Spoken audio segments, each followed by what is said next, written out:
We guide you through how to make multiple YouTube channels using just one Google account.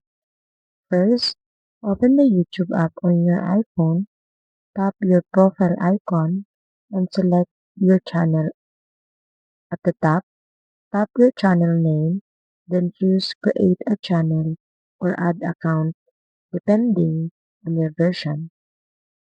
Select Create a New Channel, enter your new channel name, and confirm.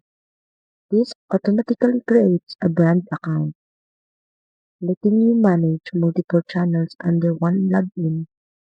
After that, you can switch between your main channel and second channel anytime by tapping your profile photo and selecting the channel you want to use.